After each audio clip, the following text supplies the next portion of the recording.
ज्ञान वो इन्वेस्टमेंट है जिसका डिविडेंड यानी मुनाफा जीवन के अंत तक मिलता रहता है। मैं ऐसा मानता हूं कि एक सामान्य जिंदगी जीने के लिए इंसान को रोटी कपड़ा और मकान के अलावा अगर किसी चीज की सबसे ज्यादा जरूरत होती है तो वो है शिक्षा, एजुकेशन। आपके पास यदि धन है तो आप उसे गोल्ड में कन्वर्ट कर सकते हैं। धन हो या सोना, दोनों के कम होने का या खो जाने का डर हो सकता है, पर यही धन को अगर हम नॉलेज में कन्वर्ट करते हैं तो वो कभी कम नहीं होगा और ना ही उसकी चोरी हो सकती है। देखिए, जीवन में मुझे बहुत सी बातों ने प्रभावित किया है। मेरे ये अनुभव सुनने में शायद साधारण लगे, पर इनमें छिपा सार असाधारण है, अनमोल है। यदि मैं आपसे पूछूं कि सबसे शक्तिशाली व्यक्ति कौन है, सबसे शक्तिशाली व्यक्ति कौन है, तो कोई कहेगा कि जिसके पास पावर है, वेपन्स हैं, शस्त्र है, धन है, किसी देश का राजा या किसी सल्तनत का वारिस है।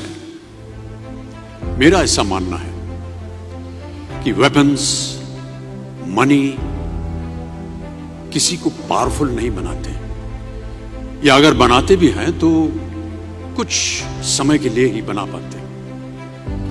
दौलत आज होगी, कल नहीं। शस्त्र का ज्ञान तभी तक काम आएगा जब तक वो शस्त्र चल सकता है। Once it is used it becomes absolute. पर शास्त्र का ज्ञान कभी नहीं रुकता। Knowledge can never be obsolete. शास्त्र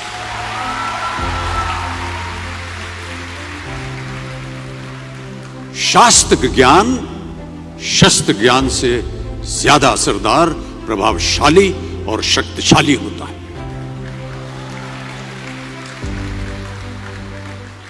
अब देखिए, एक राजा ने कितने राज्यों पर विजय प्राप्त की, कौन कौन से शस्त्रों का इस्तेमाल किया, कितने सैनिक थे, यह शायद आपको याद न हो,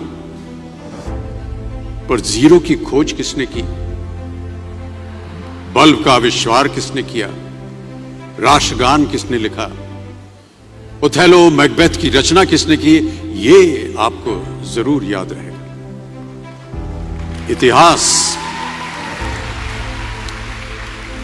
इतिहास गवाह है कि एक राजा अपनी शक्ति के बल पर केवल वहीं तक पूजा जाता है जहां तक उसका साम्राज्य फैला होता है। वो केवल अपनी प्रजा का प्रिय होता है। पर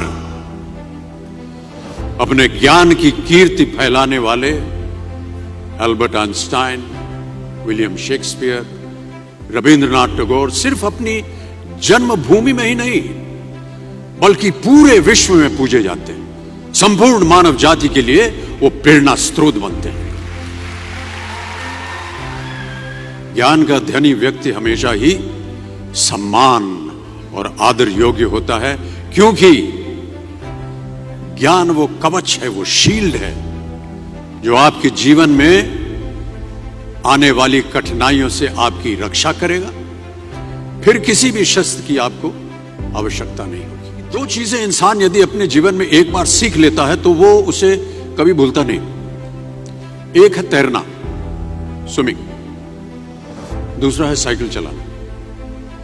सालों बाद भी अगर आप इन क्रियाओं को करेंगे तो कभी भी इस बात की चिंता नहीं होगी कि आपको स्विमिंग करना या साइकिल चलाना याद है कि नहीं। You will confidently do it. काश कि हम पढ़ाई भी इसी नजरिए के साथ करें, that when you will chase knowledge, numbers will always follow. देखिए, महाभारत में जब गुरु द्रोणाचार्य ने एकलव्य को अपना शिष्य मानने से और अपने गुरुकुल में लाने से इनकार कर दिया था, तो एकलव्य ने क्या किया, अपने गुरु की प्रतिमा, एक मूर्ति बनाई और केवल उस मूर्ति से प्रेरणा लेकर ही धनुर्विद्या सीखने में वही सफलता प्राप्त की जो बाकी योद्धाओं को द्रोणाचार्य के गुरुकुल में रहकर हुई। उस प्रतिमा के रूप में एकलव्य को हमेशा अपने गुरु के पास रहने का एहसास था। और जब गुरु साथ में हो तो सफलता हासिल करने से आपको कोई भी नहीं रोक सकता है।